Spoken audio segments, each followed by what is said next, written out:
Hello, I'm Jonathan from Shooting Stuff. Today I'm going to continue Jonathan's journey with Glock pistols and show you how to disassemble and reassemble one of the earlier generation Glock firearms.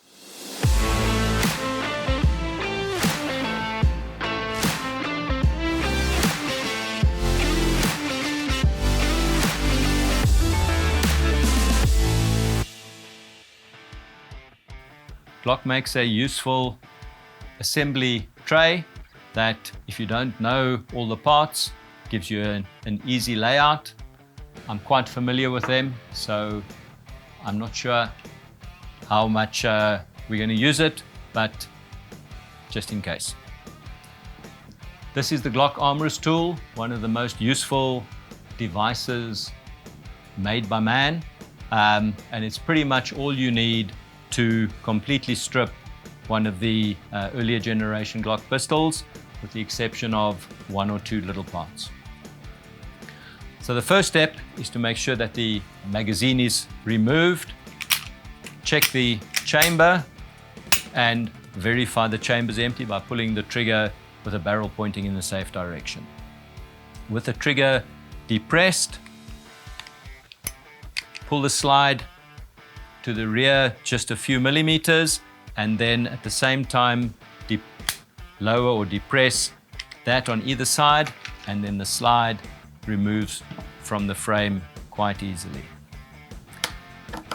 The earlier generation had a non-captive recoil spring assembly,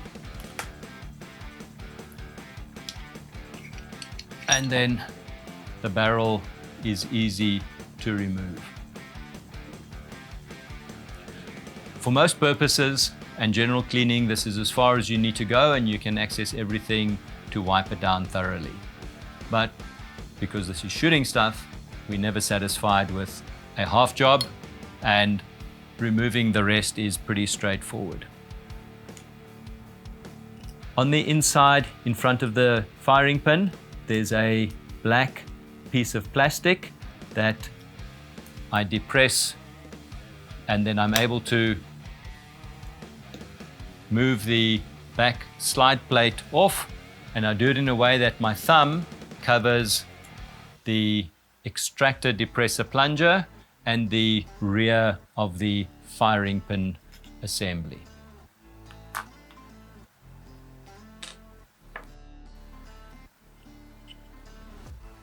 The Extractor Depressor plunger is color-coded depending on caliber, black for 9mm, and this is a 40, so it's got a white pin at the back, and always keep this going as an assembly because the dimensions are ever so slightly different.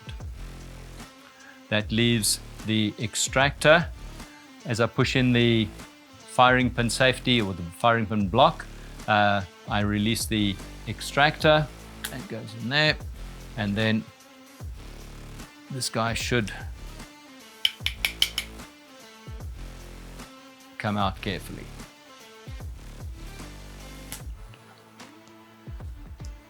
And apart from the sights that can also be removed, this is a completely stripped Glock slide that is easy to wash in hot soapy water or your favorite solvent. I found it best to use hot soapy water, rinse it in hot water, leave it to dry. The heat that's built up helps the whole system dry quite quickly. On the frame, it's held together by 2 or 3 pins depending on the model. At the back is the trigger pin. Most of the 9mm had only one, this is the trigger housing pin. Most of the 9mm had just a trigger pin, and the 40s brought in an additional pin to stabilize the locking block. That stayed around for a bit, and I think on the later generations they've gone back to just one on most of the models. The way this is retained in requires a little bit of movement in order to be able to push this pin out, and I always push it out from the side where the slide locking lever is to the other side, so from the left to the right, and The reason that I needed to move this is to free it up where it locks into place in the notch on those pins. The slide locking lever comes out, and it's always a good chance to check the spring to make sure that it's intact and it's not in the process of breaking. It was one of the failure points on some of the earlier pistols that the newer generations have designed out.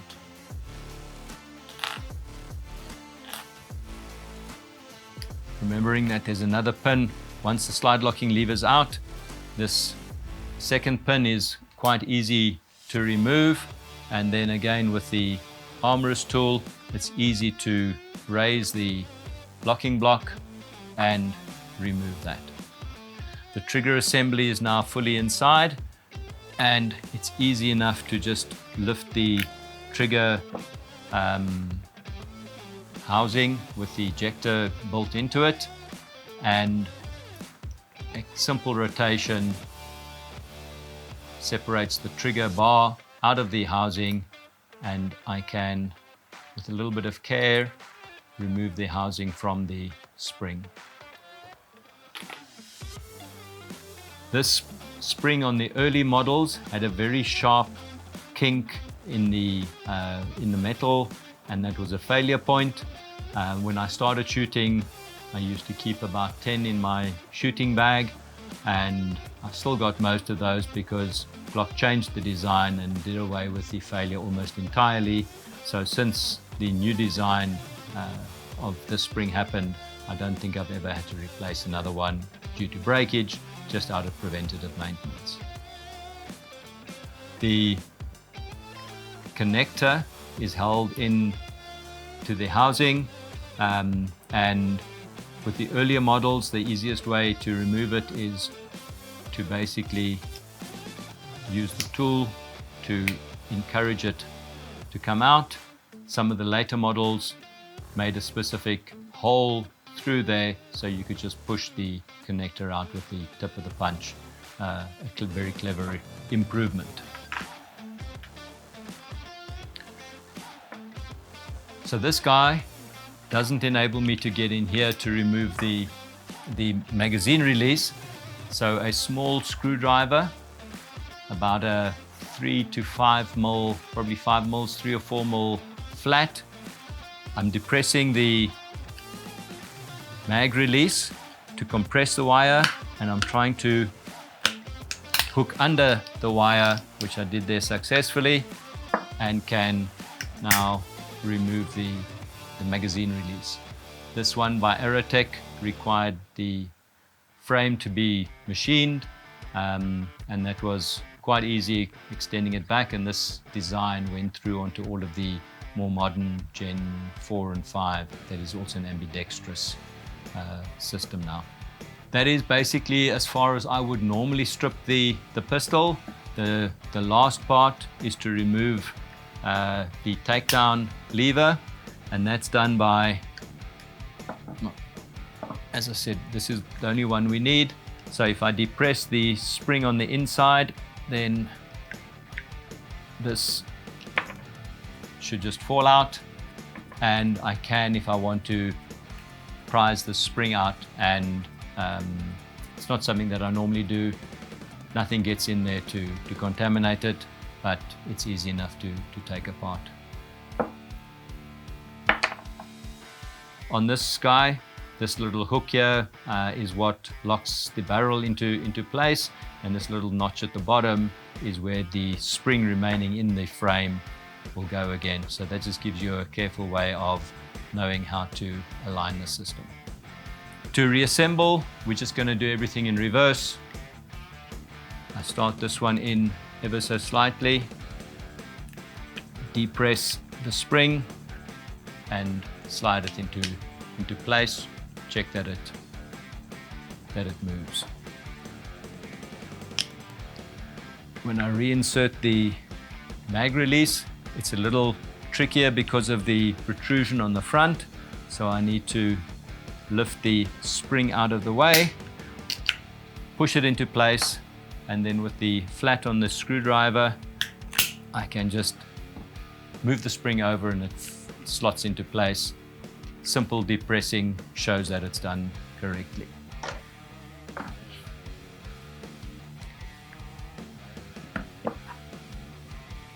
I need to assemble the trigger bar onto the assembly again, push the spring to the rear,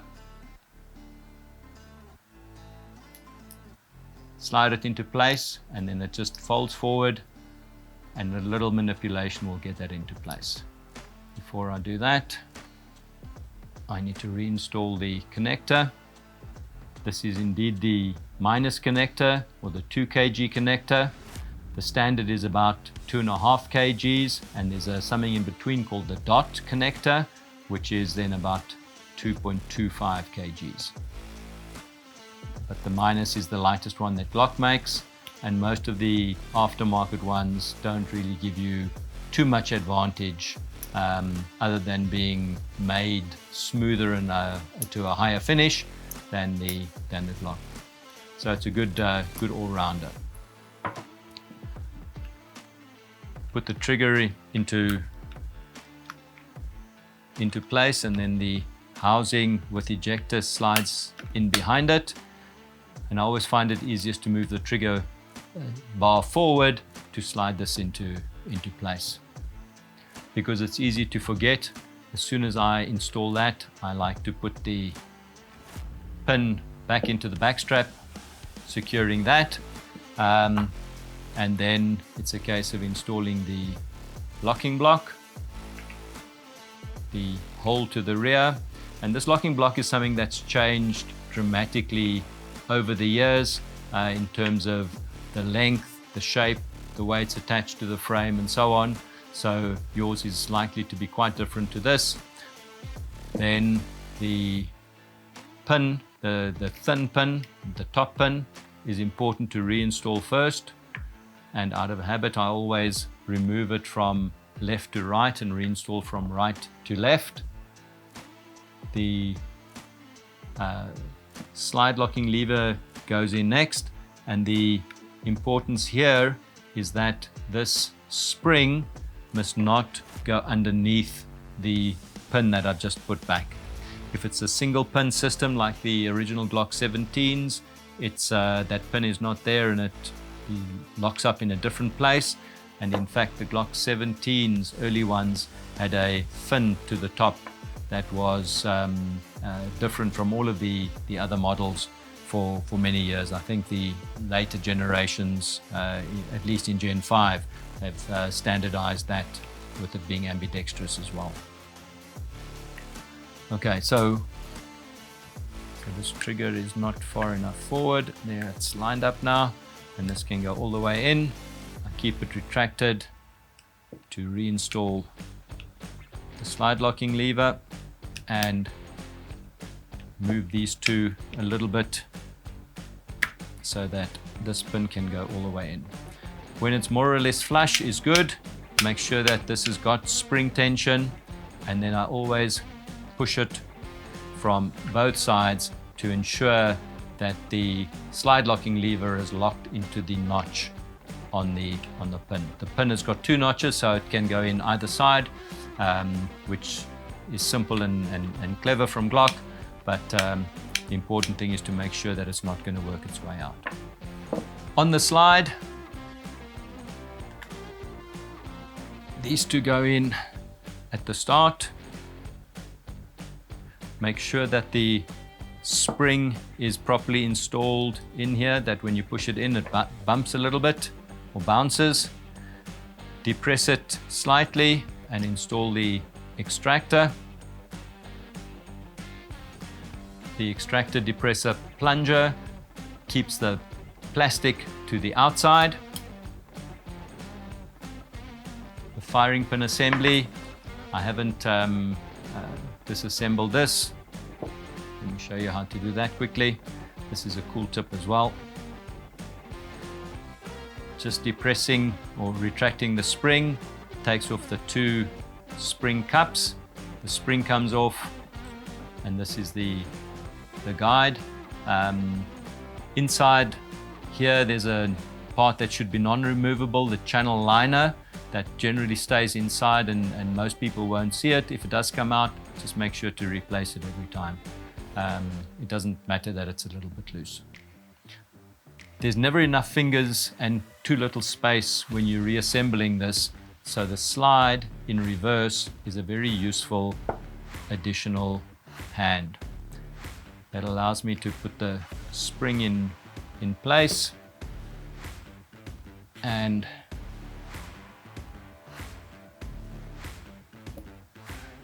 put the two spring cups in place, whether you have the solid ones or the so-called amphibious ones to allow you to shoot underwater.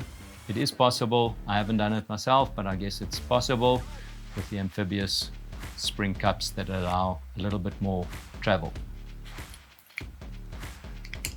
Install the firing pin, and then the last step is the firing pin plate.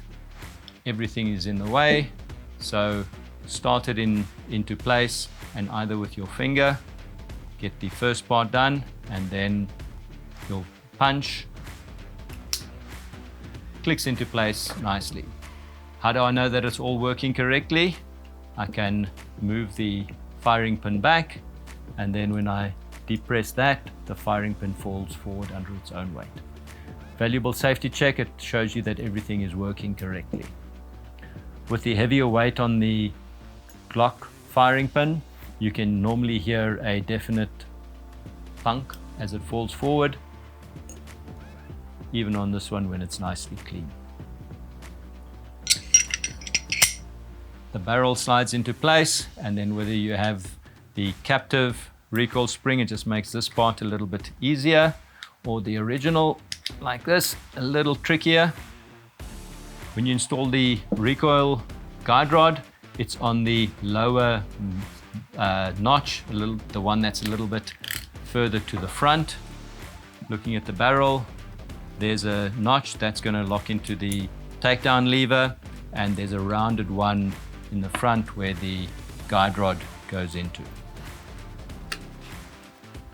That is why Glock made it captive. Makes it a lot easier on the reassembly, a little bit less customizable. Carefully line up the slide onto the rails, pull it back until you hear the click, check that it cycles fully, and with an empty chamber that the hammer falls or the striker falls when the trigger is pulled. Glock disassembly and reassembly is really easy once you've done it a few times. This video will help you keep your Glock in tip-top shape, giving you more time to shoot.